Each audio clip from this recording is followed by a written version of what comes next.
지형이 많이 바뀌었어요. 세계의 그 기독교가 감소할 때가 언제냐 하면은 한 1만 불 정도가 되면 이제 감소하기 시작을 해 정체를 띱니다. 그게 1990년대 정도가 우리가 1만 불 도착했거든요. 그러면서 기독교가 감소하기 시작을 해요. 그러면서 지금은 3만 불 시대를 찍었거든요. 3만 불 시대가 되면 그때부터 전체적으로 비종교인들이 아주 급증하고 기독교 인구가 급감합니다. 이건 세계 그 교회 역사를 이렇게 보게 되면 그렇습니다. 그런데다 코로나까지 겹치면서 한국 교회의 또 다음 세대들이 한 3%대에서 2.7%대로 줄었습니다.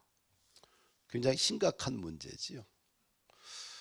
그러면 어떻게 해야 한국 교회가 다시 회복할 수 있을까?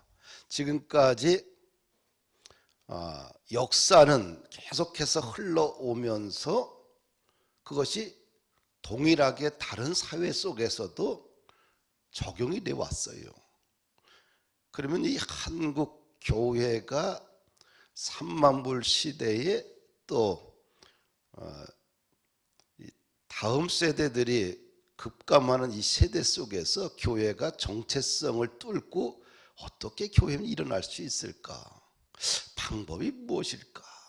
참 고민하게 됩니다. 현장은 상당히 살벌합니다. 작은 교회, 특별히 중형 교회들의 그 급감된 성도들의 모습을 보게 되면 거의 60대 이상이고 60대 이하를 찾아보기 어려울 정도로 심각합니다. 앉아서 예배 드리다 보면 숨이 막힐 수 있어요. 제가 영국에 20년 전에 영국을 갔었는데 과거에 한 60년대 한 8,000명, 10,000명 정도가 예배 드렸던 곳에 주일날 갔는데요.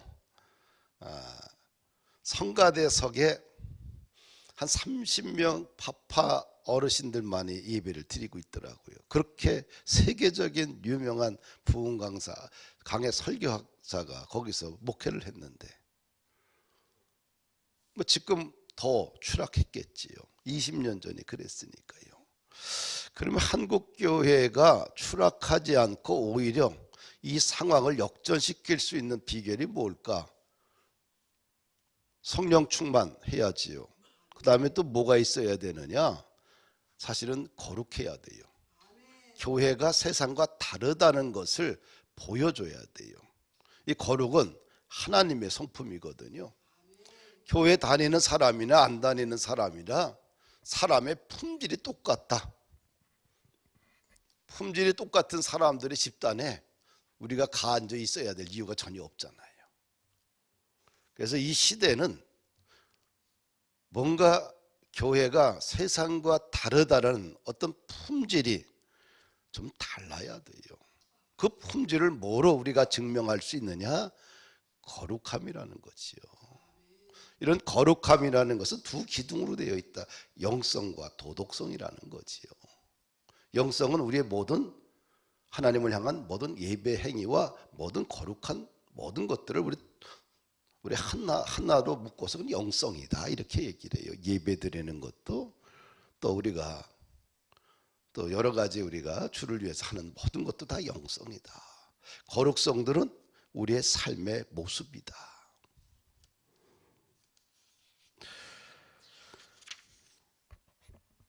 (180쪽을) 우리가 좀 보십시다.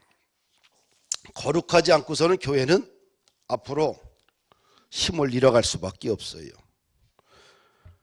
이 180쪽 보면 오늘 할 게 거룩한 자가 되라 이런 주제인데요. 성경에 보니까 오직 너희를 부르신 거룩한 이처럼 너희도 모든 행실에 거룩한 자가 되라. 기록되었으되 내가 거룩하니 너희도 거룩할지어다. 오직 너희를 부르신 거룩한 하나님이 우리를 부르셨는데 너희도 모든 행실에 거룩한 자가 되라. 생명이 있을 동안에 우리가 어떻게 살아가는 것이 지혜로운가? 나를 부르신 그분처럼 거룩하게 사는 겁니다. 그래서 모든 행실에 거룩하게 살아가는 것. 우리가 181쪽으로 넘어가면 이 죄악에 관영하던 노아 시대보다 또 소돔과 고모라 시대보다 오늘 날 더하면 더했지 덜하지는 않아요. 그 정도로 굉장히 타락되어 있습니다. 그 정도로 사람의 성품도 타락되어 있고 또 사람들의 삶도 타락되어 있고 행실도 타락되어 있어요. 거의 음란의 영에 지배를 받을 정도로 굉장히 혼탁해 있습니다. 가정이 무너지는 가장 중요한 이유가 결국 돈일까요? 그것도 맞아요. 근데 그것보다 더 심각하게 무너지는 것은 결국 사람들의 마음에 순결함을 잃어서 그래요.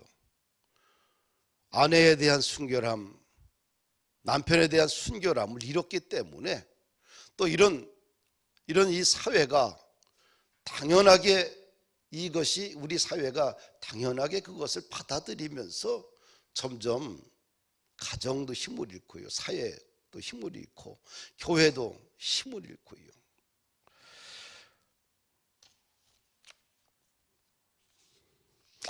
이 두 번째 패러그래프 좀 읽겠습니다. 그런데 문제는 우리들이 도덕적으로 영적으로 심각한 손상을 입었다는 것을 느끼지 못한다는 것입니다. 우리의 질병의 중환자실에 누워있는 모습인데도 전혀 중환자인 줄을 모르고 있습니다. 이것이 문제입니다. 이 도덕적으로 영적으로 심각하게 손상을 입었는데 병들었는데 이거 병들었다고 느끼지 못하는 거예요. 과거에 우리 한국 교회의 모습은 뭐냐면 작은 죄 놓고서도 심각하게 느끼고 혹시 이 죄로 인해서 하나님과 나 사이가 단절되어서 하나님의 영광이 내 인생을 막아버릴까 봐 두려움과 떨림으로 통곡하며 절규하며 애통해하며 회개했던 것이 한국교회입니다. 이것이 우리들의 선배들의 모습입니다. 근데 도덕적으로 영적으로 심각하게 병들어 있고 또 심각하게 부패했음에도 불구하고 전혀 느끼지 못해요. 뭐 죄라는 거에 대해서 대수롭지 않게 생각을 합니다. 남한테 들키지 않으면 그냥 된다. 우아하게 말하면 된다. 믿음의 말만 하면 다 포장될 거라고 생각을 합니다. 죄에 대해서 너무 무감각합니다. 오늘 어쩌면 이것이 오늘 우리 사회에 또 교회 공동체의 심각한 문제가 아닌가. 그 밑에 같이 읽어볼까요? 교회는 하나님의 병원입니다. 교회는 영적으로 도덕적으로 병든 사람들을 치료하여 건강을 회복시켜주는 곳이 교회입니다. 교회는 뭐예요? 하나님의 병원. 교회는 영적으로 도덕적으로 병든 사람들을 치료하여 건강을 회복시켜주는 것이 교회다. 그래서 교회는 병든 사람이 오는 거예요. 영적으로 병들고 정신적으로 또 감정적으로 육체적으로 관계적으로 재정적으로 아주 병든 사람이 오는 것이 교회예요. 왜? 병든은 하나님이 치료하는 병원이에요. 하나님이 이 병원의 원장님이셔요. 의사예요. 그래서 병든 사람이 교회에 와서 온전하게 치료받고 새 사람으로 거듭나는 곳이 교회입니다.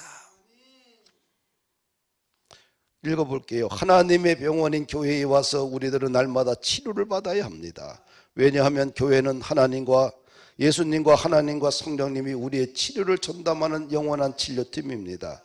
그분들께 우리의 죄악들을 내려놓고 맡기면 삼위 하나님은 우리를 만지시고 회복시키고 치료하십니다. 죄로 오염된 우리들을 구원하기 위하여 예수님이 친히 십자가에 죽으심으로 우리들을 구원하셨습니다.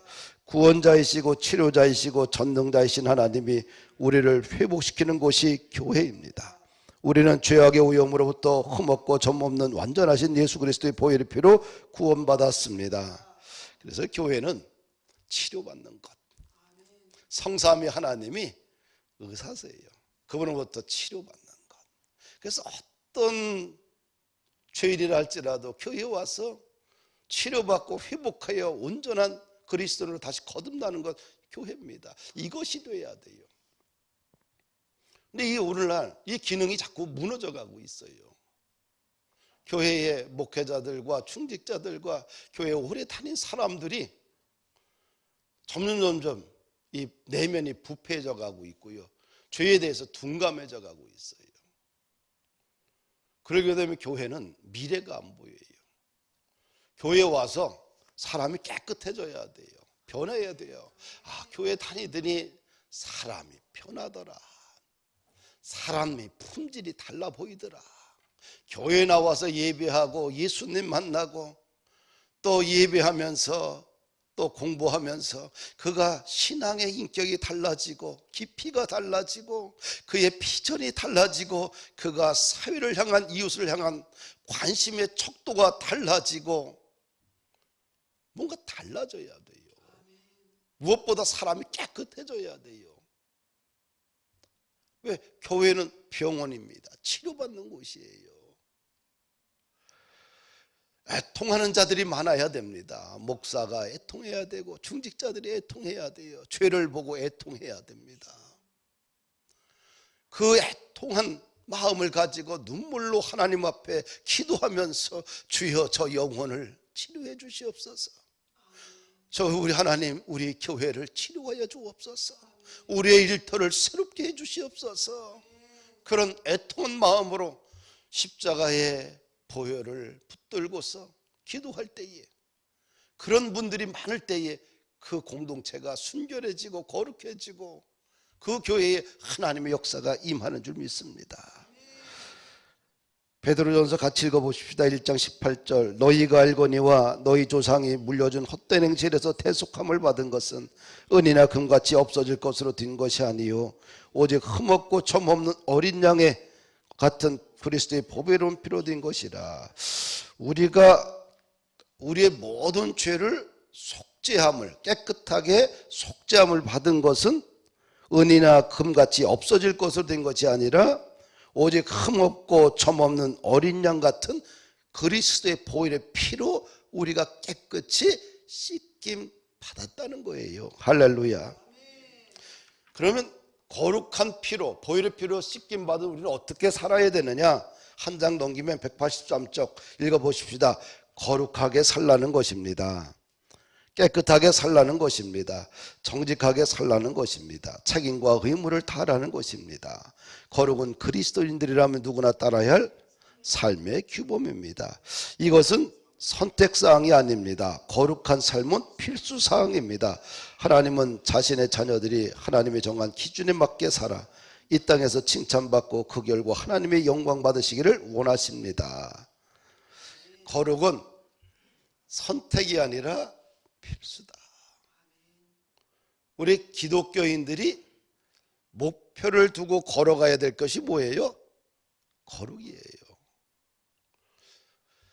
예수 그리스도의 장성한 분량까지 우리가 온전하게 성장한다는 그 말은 다른 말로 거룩을 향한 발걸음이거든요. 할렐루야. 그래서 내가 거룩하니 너희도 거룩하라. 그러면서 고린도전서 6장 19절 말씀 같이 읽습니다. 시작. 너희 몸은 너희가 하나님께로부터 받은 바 너희 가운데 계신 성령의 전인 줄을 알지 못하느냐. 너희는 너희 자신의 것이 아니라 값으로 산 것이 되었은즉 그런즉 너희 몸으로 하나님께 영광을 돌리라. 아멘. 우리가 누구의 성령, 우리 몸을 뭐라고 그래요? 성령의 전, 성령의 전. 우리가 예수 그리스도를 믿게 되면 뭐예요? 예수님께서 내 안에 내주하시게 돼요. 그래서 우리를 뭐라고 그래요? 성령의 전이다. 이렇게 이야기를 해요. 근데 우리를 성령의 전으로 만들기 위해서 예수님이 뭘 지불하셨어요? 십자가에서 자신의 생명을 들여서 우리를 구원하신 거예요. 예수님은 자신의 생명 핏값을 들여서 우리를 죄에서 우리를 구원해 주셨거든요.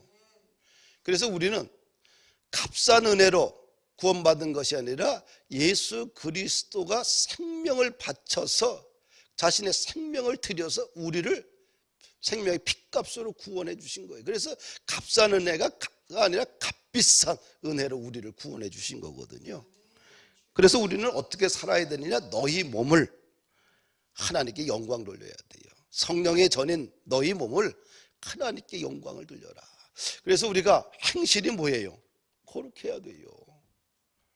우리의 영혼도 깨끗해야 되지만 더불어 우리 행실도 깨끗해야 돼요. 우리 몸이 거룩하게 살지 못하면 세상 사람들이 우리를 향해 손가락질해 욕거래요. 야, 예수 믿으면서 너 어째 저렇게 사냐? 세상 사람보다 못하냐? 그럼 누가 욕을 먹어요? 내 실수로 예수님이 욕을 먹고 교회가 욕을 먹고 하나님을 욕을 먹는 거예요. 그렇죠? 그래서 우리는 성령의 전인 우리는 우리 몸으로 하나님께 영광 돌리고 살자.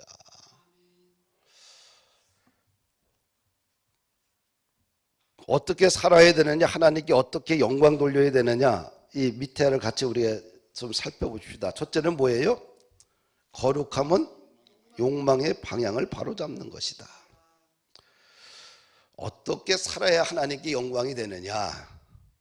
예수 그리스도의 피값을 사는 우리가 어떻게 살아야지만 하나님께 영광을 돌릴 수 있느냐? 첫째는 뭐예요? 욕망의 방향을 바로잡는 것이다. 욕망이란 의식적으로 내가 원하는 상태를 말합니다. 인간의 욕망, 내 자신의 욕망을 버려야 합니다. 거룩은 내 욕망을 버리고 하나님의 뜻으로 채워가는 것입니다. 욕망의 방향을 바로잡는 것이 거룩입니다. 우리는 기본적으로 감정의 동물입니다. 이성보다는 감정이 앞서요. 뿐만 아니라 우리는 욕망에 굉장히 사로잡혀 살 때가 많아요. 그것을 좀 바꿔서 나의 욕망을 버리고 하나님의 뜻으로 내 인생을 채워가는 것, 이것이 거룩이다. 같이 한번 읽어보십시다. 성경 말씀 빌립보서. 그러나 무엇이든지 내게 유익하던 것을 내가 그리스도를 위하여 다 해로 여길 뿐더러 또한 모든 것을 해로 여기면 내 주 그리스도 예수를 아는 지식이 가장 고상하기 때문이라. 내가 그를 위하여 모든 것을 잃어버리고 배설물로 여기면 그리스도를 얻고 그 안에서 발견되려 하심이라. 아멘. 이 사도 바울은 예수님을 알기 전과 예수님을 알기 후에 목표가 달라졌어요. 예수님을 알기 전에는 사도 바울의 목표가 예수님을 따르는 제자들을 다 잡아서 옥에 가두는 일을 해야 된다는 것이 이스라엘의 지식인으로서 구약의 정통한 학자로서 자신이 해야 할 의무와 책임이라고 생각을 했어요. 예수님을 사단의 괴수라고 생각을 했어요. 그래서 예수님을 따르는 제자들은 전부 다 이단 종파를 따르는 무리들로 봤어요. 이스라엘 사회를 허트러뜨리고 회방하고 구약의 질서를 무너뜨리는 존재로 생각을 했어요.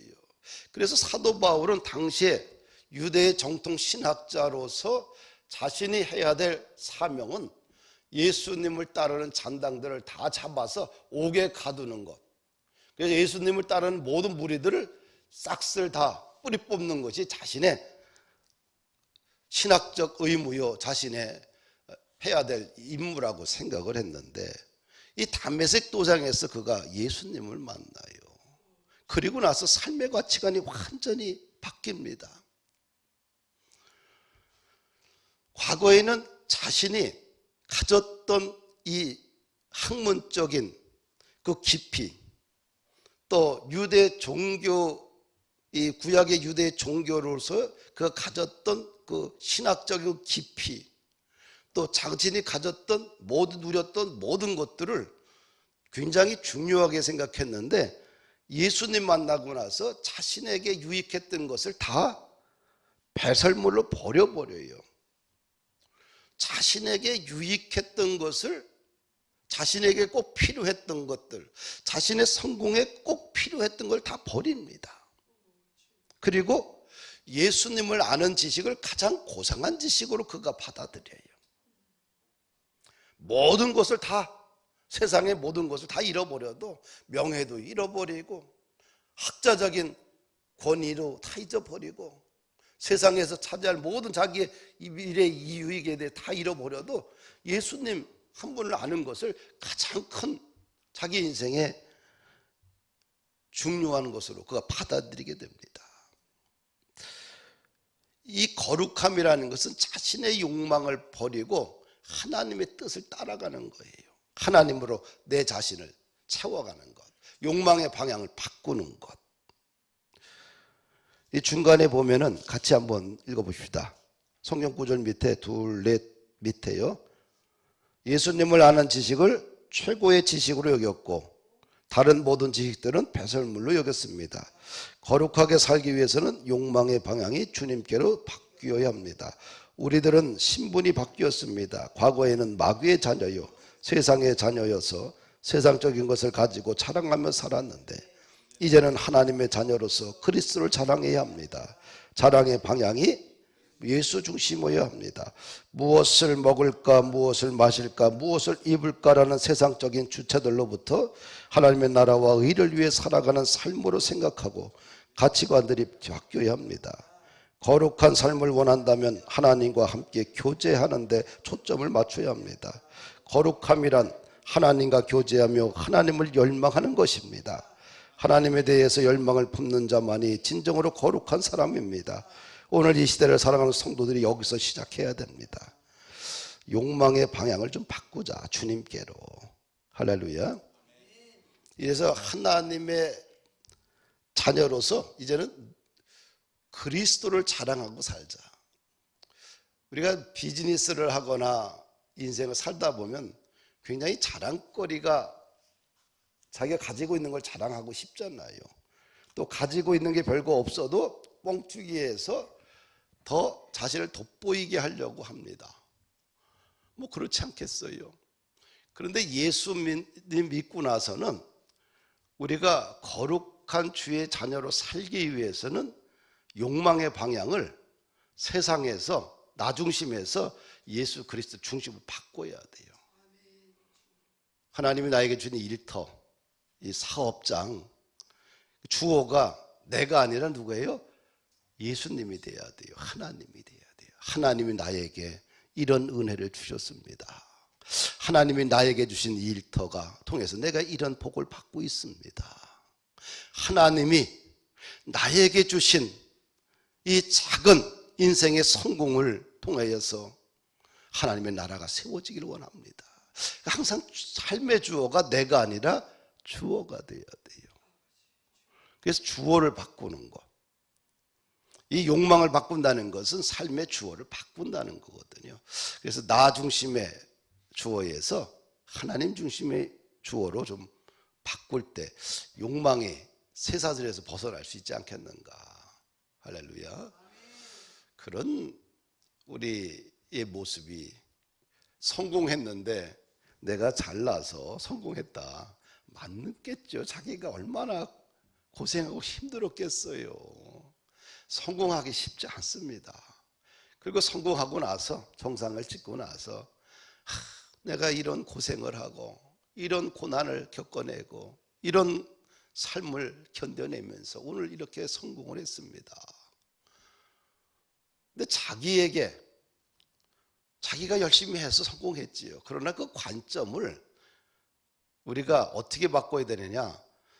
참 인생이 힘들고 어려웠지만 그 어렵고 힘든 가운데서 하나님이 나에게 말씀으로 힘주시고 은혜 주셔서 오늘 내가 이렇게 사랑구실을 하고 있고 기업을 끌어가고 있습니다. 다 하나님의 영광입니다. 하나님께 영광 돌립니다. 하나님 덕분입니다. 이렇게 관점을 좀 바꿔야 돼요. 주어를. 아내에게 이야기할 때 나는 당신이 있어서 내 인생이 행복했어. 당신은 나를 만나가지고 행복한 줄 알아. 그럼 기분 나빠요. 들어도. 그렇죠? 나는 당신 덕분에 사람 됐어. 당신이 옆에서 지켜주고 기도해주고 당신이 나를 끌어주고 당신이 나에게 좋은 말 해주고 당신이 나에게 사랑을 표현해서 내가 이렇게 사람답게 구실하고 살고 있어. 고마워. 관점을 바꿀 때 그 안에 뭐예요? 엄청난 영적인 에너지가 흘러가게 돼요. 그래서 이 공동체는